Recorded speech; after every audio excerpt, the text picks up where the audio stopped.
Okay, let's go. Number 1. Tutankhamun's Tomb Curse Inscription. The year is 1922. The place is the Valley of the Kings, Egypt. You are standing in 50-degree heat, sweat soaking through your shirt, staring down into a stairwell that has been buried under sand for over 3,000 years. Your name is Howard Carter, and you are about to make the greatest archaeological discovery of the 20th century. You reach the bottom of the stairs. Your torch flickers against a sealed doorway. There, pressed into the plaster, is the royal seal of a pharaoh whose name has been erased from Egyptian history, Tutankhamun. You break the seal. Here's where it gets strange. According to accounts from Carter's own team, an inscription was later reported near the tomb's entrance, roughly translated as a warning against those who would disturb the pharaoh's rest. Weeks later, Lord Carnarvon, the wealthy financier who paid for the excavation, is bitten by a mosquito. He accidentally slices the bite open while shaving. The wound becomes infected. He dies.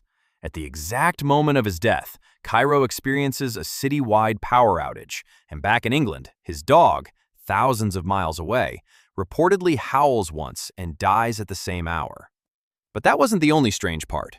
Within a decade, over 20 people connected to the excavation die under unusual circumstances. Radiologists have since suggested that toxic mold spores, sealed inside the tomb for millennia, may have contaminated the air. Egyptologists argue the curse was a media invention by 1920s newspapers desperate for a sensational story. Both explanations exist. Neither one fully closes the case. Here's what we do know, confirmed by the Griffith Institute at Oxford, which holds Carter's original excavation records. The tomb was sealed not once, but multiple times over the centuries, as if someone, long after Tutankhamun's death, kept coming back to make sure it stayed closed. Why reseal a tomb that grave robbers had already found? That question has never been answered. But Egypt wasn't finished with its warnings. Because deep inside one of the most important religious complexes on Earth, another stone was waiting. And this one wasn't protecting a king. It was protecting something else entirely. Number 2. Temple of Karnak Forbidden Stele. The year is 1903. The location is Karnak, near Luxor, the largest religious complex ever built by human hands. You walk between columns taller than a 10-story building, each one carved with hieroglyphs that have not been touched by daylight in millennia. You're a French Egyptologist working under the Egyptian Antiquities Service, and in a restricted section of the temple, you find a stele, a large stone slab, positioned at what was once a sacred boundary. The inscription is a formal warning. It tells ordinary worshippers in no uncertain terms that beyond this point, only priests of the highest order may pass. This wasn't a curse, it was law. Here's where it gets interesting. Karnak wasn't just a temple, it functioned for nearly 2,000 years, modified by more than 30 pharaohs. And this particular boundary stele marks the line into what scholars call the necessary domain, spaces so sacred that even most priests weren't allowed inside. Only the highest-ranking clergy, and sometimes only the pharaoh himself, could cross. But here's the disturbing part.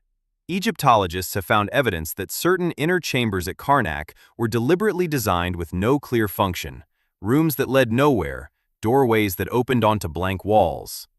Some researchers believe these spaces existed purely for ritual secrecy. Others aren't so sure. What were the priests hiding? And why did they need actual inscribed law, not just tradition, but permanent stone to keep people out? The stele doesn't say. It simply says, "Stop here." And it wasn't alone, because just a short distance away, inside a pyramid far older than Tutankhamun's tomb, an even stranger set of warnings had been carved directly onto the walls of a king's own burial chamber. Number 3. Yunus Pyramid Protective Inscriptions. The year is 1881. You're standing at Saqqara, south of Cairo, in front of a pyramid so weathered it barely resembles the smooth monuments of Giza. This is the Pyramid of Unas, the last pharaoh of Egypt's 5th dynasty. You crawl through a narrow descending passage, barely wide enough for your shoulders, until you reach the burial chamber. And then your torchlight hits the walls. They are covered, completely covered, in hieroglyphic text. Not decoration, not art. Text. This is the first time in history anyone has found what we now call the pyramid texts, the oldest religious writings ever discovered on Earth, carved around 2350 BCE. Here's where it gets strange. These aren't warnings in the traditional sense. They're something closer to instructions and protective spells meant to guide the pharaoh's spirit through the afterlife and to prevent anything from following him back.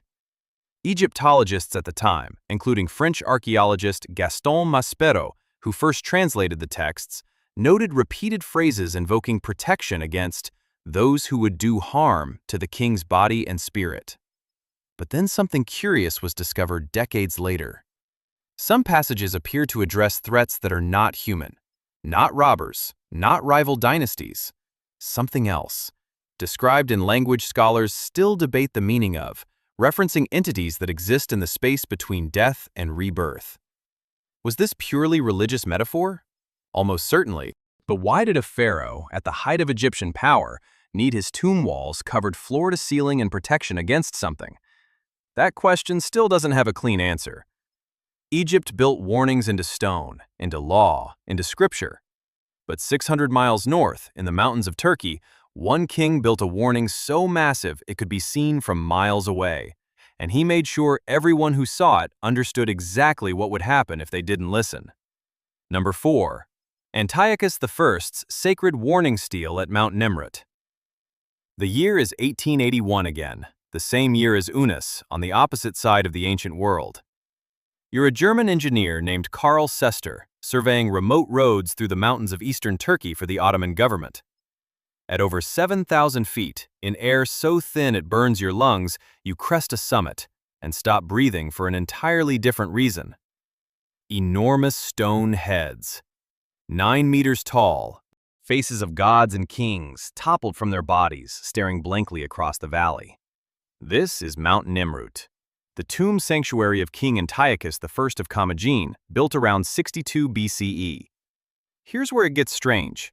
Inscribed nearby is what historians call the Nomos, a massive stele law carved directly into the mountain, in which Antiochus declares, in his own words, that his monument must never be damaged or altered, and that priests must maintain sacrifices there forever, under threat of divine punishment. This isn't superstition. It's a king writing his own religious commandment into stone, elevating himself to the level of the gods he was buried among. But here's the part that still confuses archaeologists. Despite the threats and despite the sacred status of the site, Antiochus's actual burial chamber has never been found. Ground-penetrating radar surveys conducted by German and Turkish research teams in the 2000s detected an anomaly deep beneath the artificial summit mound. A mound made of crushed limestone, 50 meters tall, built by hand. No excavation has successfully reached it. Why would a king demand eternal protection for a monument and then hide his actual body somewhere no one has ever found? Was the visible tomb a decoy? Historians increasingly think so. But if the real burial lies beneath tons of rubble, protected by a warning carved directly into a mountain, what exactly was Antiochus protecting himself from? But Turkey's mountain kings weren't the only ones who used sacred boundaries to control who could approach the dead. Because 1,000 miles south, in the deserts of Jordan, an entire civilization carved its warnings directly into cliff faces, and some of those warnings came with a very specific, very financial threat. Number 5. Nabataean Tomb Warning. Stele at Petra. The year is 1812. You're a Swiss explorer named Johann Ludwig Burckhardt, disguised as a Muslim traveler named Sheikh Ibrahim, because the region is forbidden to outsiders. You bribe a local guide to take you through a narrow canyon, the Seek, walls rising 200 feet on either side, barely wide enough for 2 horses. And then the canyon opens, and carved directly into a sandstone cliff face is a building that should not exist in the middle of a desert. This is the treasury of Petra, and it is a tomb. Here's where it gets strange. The Nabataeans, who built Petra starting around the 1st century BCE, carved actual legal inscriptions onto many of their tomb facades. Real ones, not vague curses. Enforceable warnings, listing specific fines for anyone who reused, damaged, or resold the tomb without permission, payable to Nabataean temple authorities, or even to Rome after annexation in 106 CE. This was bureaucracy. Sacred bureaucracy, but bureaucracy nonetheless. But then something odd shows up in the historical record. Some tomb inscriptions at Petra specifically forbid burying anyone outside the original family line and threaten violators not just with fines, but with the tomb's curse following them and their descendants.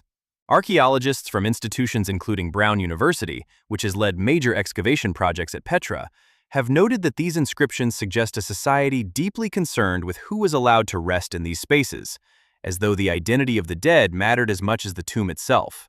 And this is where it gets uncomfortable. Despite over a century of excavation, no royal Nabataean tomb has ever been definitively identified inside the main tomb facades of Petra. The city has more than 800 carved tombs, and the resting place of its own kings remains unknown. A civilization obsessed with legally protecting the identity of the dead, and yet we still don't know where its own rulers are buried. Petra's warnings were legal, but across the Mediterranean and Italy, one civilization's warnings were carved not to protect kings, but to protect an entire city of the dead, a city built to mirror the world of the living almost perfectly. Number 6. Etruscan Necropolis Warning. Stele at Cerveteri. The year is 1836. You're standing in the countryside north of Rome, and the ground beneath you is not ground at all. It's a roof. Beneath your feet lies the Banditaccia Necropolis at Cerveteri, an underground city built by the Etruscans, a civilization that predates Rome itself, carved entirely out of volcanic rock starting around the 7th century BCE. You descend into one of the tumuli, burial mounds shaped like houses, complete with carved beds, pillars, and even stone replicas of household furniture. Here's where it gets strange. Etruscan tomb entrances were frequently marked with sippi, stone markers indicating gender, status, and ownership of the tomb, alongside inscriptions warning against unauthorized entry or alteration. UNESCO, which designated Cerveteri a World Heritage Site in 2004, notes that this necropolis represents one of the most complete replicas of a living city ever built for the dead. But then something unusual becomes clear the deeper you go. Many Etruscan tombs contained elaborate wall paintings, banquets, dancing, music, scenes of celebration rather than mourning. And yet grave robbing was apparently such a persistent problem in antiquity that some tomb inscriptions include specific threats against anyone who dared to move or reuse the burial goods inside. Here's the disturbing part. Despite thousands of tombs being cataloged by Italian archaeological authorities, the Etruscan language itself remains only partially deciphered. We can read names, we can read warnings, but entire sections of their religious and legal texts remain untranslatable. A civilization built an entire underground city, protected it with warnings, and then vanished into Roman assimilation so completely that we still cannot fully read their own words. What were they celebrating so elaborately in tombs meant to be sealed forever? And why does nearly every ancient culture we've looked at so far seem equally obsessed with sealing off sacred ground, not just from thieves, but from anyone at all? Because in Greece, the boundary wasn't just around a tomb, it was around an entire mountain, and the warning there came directly from a god. Number 7. Temple of Apollo Sacred Boundary Stele at Delphi. The year is 1892. French archaeologists have just begun what will become known as the Great Excavation at Delphi on the slopes of Mount Parnassus.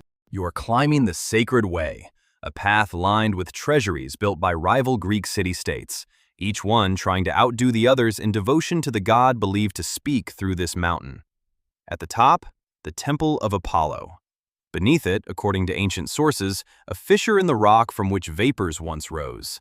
Vapors that put the temple's priestess, the Pythia, into a trance so she could deliver the god's prophecies. Here's where it gets strange. Boundary markers, horoi stones, were placed around the temenos, the sacred precinct of the temple, legally separating consecrated ground from the ordinary world. To cross without ritual purification was considered an offense against Apollo himself, carrying consequences the Greeks believed were not metaphorical. Geologists from the University of Wisconsin and Wesleyan University, publishing research in the 2000s, found that the temple sits directly above two intersecting geological fault lines and detected trace amounts of ethylene gas in the local spring water, a gas that can produce trance-like euphoric states. For centuries, historians dismissed the vapors as legend. Modern science suggests the legend may have been literally true. But here's what still doesn't add up.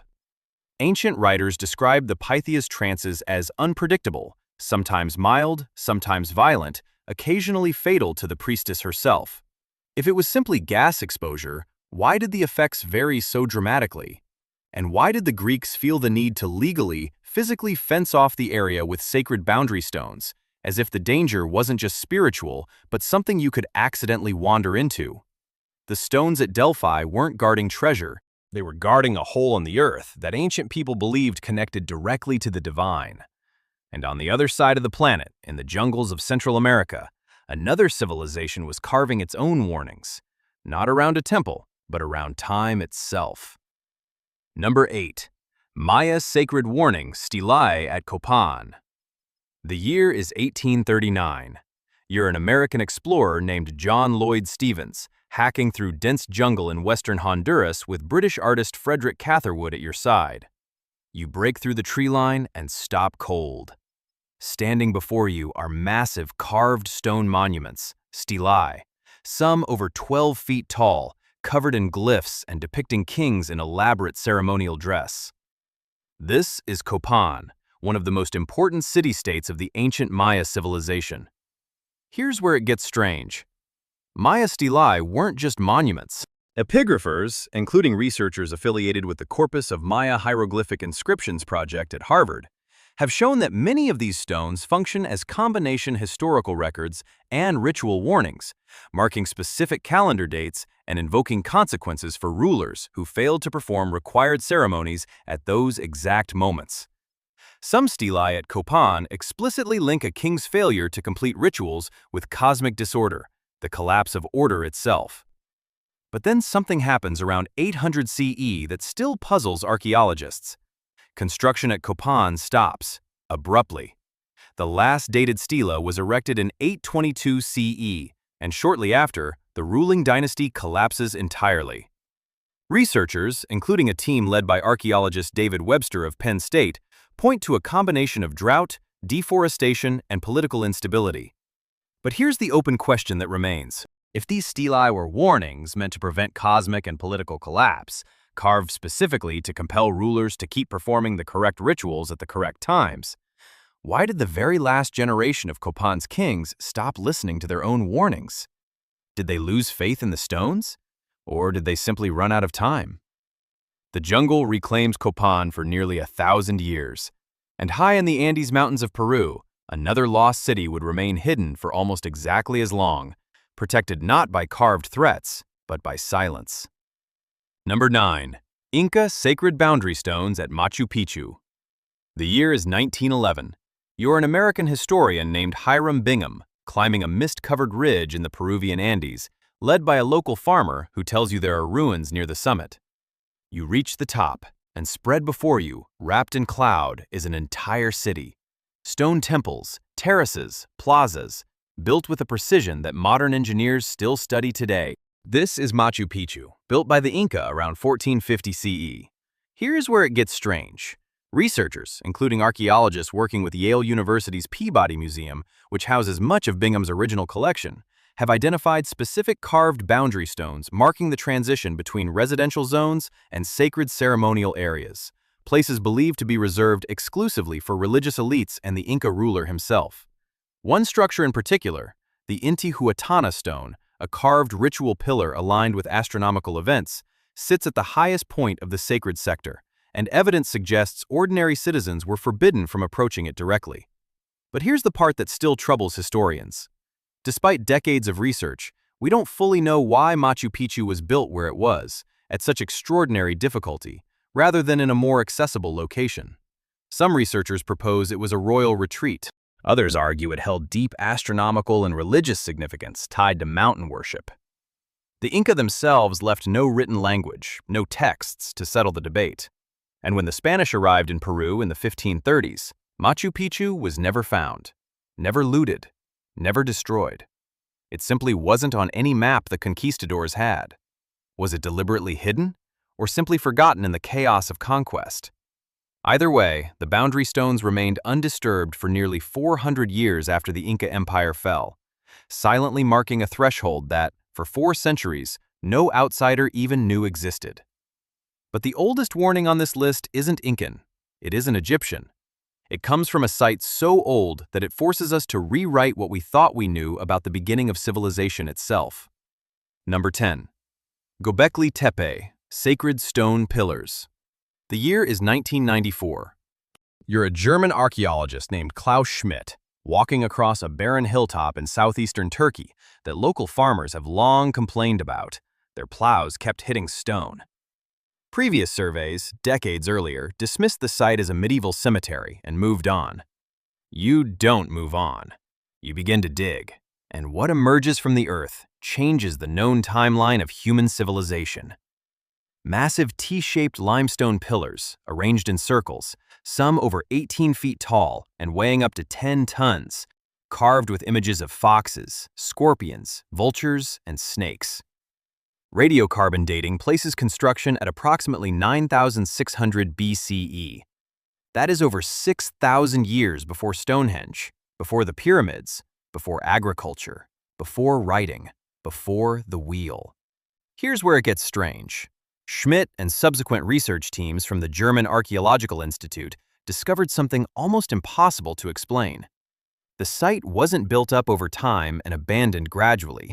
It was deliberately, intentionally buried, backfilled entirely with rubble and sediment, sometime around 8,000 BCE. Someone built one of the most sophisticated structures of the ancient world, and then someone made the choice to bury it, on purpose. Why would hunter-gatherer societies, with no evidence of permanent agriculture yet, organize the massive, coordinated labor needed to quarry, carve, transport, and erect 10-ton stone pillars, and then deliberately entomb the entire site?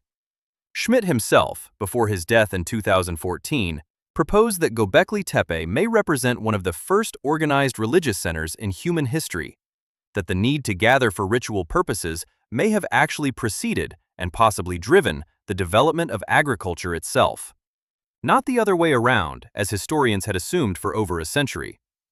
But the burial remains the strangest part. No looting, no destruction by enemies, no natural disaster confirmed by the sediment layers. Just a deliberate, careful decision to seal it away. The same choice, in some form, that we've now seen made again and again on nearly every continent by civilizations that had no contact with one another whatsoever.